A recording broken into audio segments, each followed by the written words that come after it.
শাসকের চোখে অপরাধী হয়ে ফাঁসিতে ঝুলেও যিনি দেশের নায়ক, আজ তার জন্মদিন। ব্রিটিশ ইস্ট ইন্ডিয়া কোম্পানির 34 নম্বর বেঙ্গল নেটিভ ইনফ্যান্ট্রির একজন সৈনিক ছিলেন তিনি। 1857 সাল, সারা দেশ উত্তাল নতুন রাইফেলের কার্তুজের চামড়া ও ধর্মীয় ভাবাবেগ নিয়ে।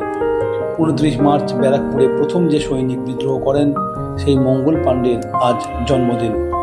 1827 সালের 19 জুলাই ভারতের উত্তরপ্রদেশের এক ব্রাহ্মণ পরিবারে জন্ম নেন এই বিখ্যাত স্বাধীনতা সংগ্রামী তথা ভারতের স্বাধীনতার ইতিহাসের প্রথম শহীদ মঙ্গল পাণ্ডে। কালজয়ী এই সিনেমাগুলো মনে আছে তো? একটি রাত, কিছুক্ষণ, আলোর পিপাসা, হাটে বাজারে, ভুবন সোম, অগ্নিস্বর।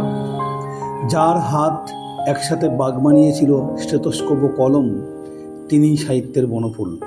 পেয়েছেন অনেক স্বীকৃতি। 1951 সালে সরস্বতী পুরস্কার, 1962 সালে রবীন্দ্র পুরস্কার, 1967 সালে বিশ্বভারতী বিশ্ববিদ্যালয়ের জগত্তারিণী পদক এবং সবচাইতে বিখ্যাত 1975 সালে পদ্মভূষণ পুরস্কার। আজ তার জন্মদিন। তিনি সাহিত্যের বনফুল তথা বলাই চাঁদ মুখোপাধ্যায়। 1899 সালের 19 জুলাই বিহারের পূর্ণিয়া জেলায় তার জন্ম হয়।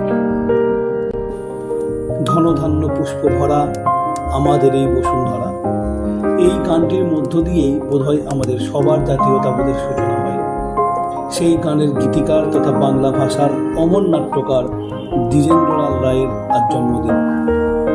1963 সালের 19 জুলাই কৃষ্ণনগরে তার জন্ম হয়েছিল।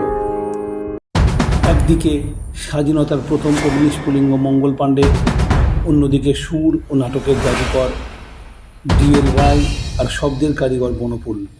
19 জুলাই যেন এক মঞ্চে মিলিয়ে দিয়েছে বীরত্ব আর সাহিত্যের সুরকে। ইতিহাসের এই বিশেষ দিনে এই তিন মহান ব্যক্তিত্বের প্রতি রইল আমাদের বিনম্র শ্রদ্ধা।